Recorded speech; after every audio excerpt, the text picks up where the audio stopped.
Hello friends, morning எழுந்திரிச்ச உடனே இந்த பிளான்ஸ் கிட்ட போய் ஒரு வாட்டி பார்த்துட்டு வரதுல எவ்வளோ சந்தோஷமாக இருக்கும் இல்லைங்க.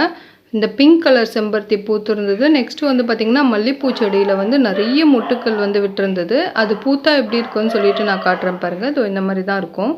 நான் வந்து பார்த்திங்கன்னா மார்னிங் ரொம்ப காஃபி குடிப்பேங்க. ஆனால் இப்போ தான் வந்து கொஞ்சம் கம்ப்ளீட்டாக விட்டுட்டேன் நான். சரி, ஹஸ்பண்ட் வந்து டீ கேட்டிருந்தாருன்னு சொல்லிட்டு டீ போட்டு 2 பேர் வந்து குடித்தோம். அப்புறம் ஆஸ் யூஷுவல் வந்து பிரேக்ஃபாஸ்ட் பண்ண ஆரம்பிச்சிட்டேங்க. இது வந்து அடை மாவு வந்து ஊற்றிருக்கேன். இதில் வந்து கொஞ்சம் நெய் போட்டு பாப்பாவுக்கு நல்லாவே கொஞ்சம் கிறிஸ்பியாக வந்து பண்ணி கொடுத்தேன். நம்ம வந்து வீக்லி ஒன்ஸ் வந்து பார்த்திங்கன்னா நல்லா இந்த பருப்பு எல்லாம் போட்டு நம்ம அடை மாவு வந்து அரைச்சி வச்சுட்டோம்னாங்க அது வந்து நம்ம வாரத்துக்கு 2-3 வாட்டி கூட யூஸ் பண்ணிக்கலாம். ஹெல்த்துக்கு வந்து பார்த்திங்கன்னா ரொம்பவே நல்லதுங்க. ஆஃப்டர்நூனுக்கு வந்து பார்த்திங்கன்னா நான் வந்து வெஜிடபிள் புலாவ் தாங்க பண்ணியிருந்தேன். நான் வந்து தேங்காய் பால் எல்லாமே ஆட் பண்ணியிருந்தேன். டேஸ்ட்டும் வந்து பார்த்திங்கன்னா ரொம்ப சூப்பராக வந்திருந்தது. சைடிஷ்ஷாக வந்து பார்த்திங்கன்னா ப்ரான் கிரேவி வந்து பண்ணியிருந்தேங்க.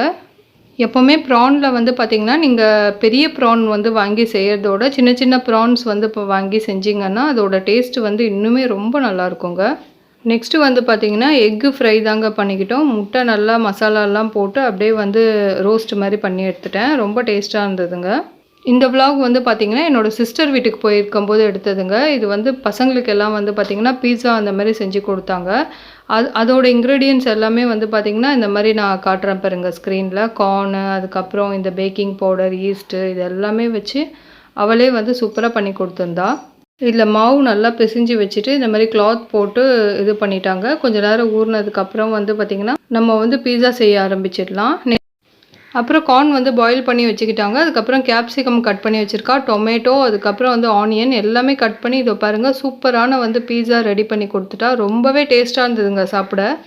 மறக்காமல் என்னோடய சேனலுக்கு சப்ஸ்கிரைப் பண்ணிக்கோங்க. தேங்க்ஸ் ஃபார் வாட்சிங். பாய்.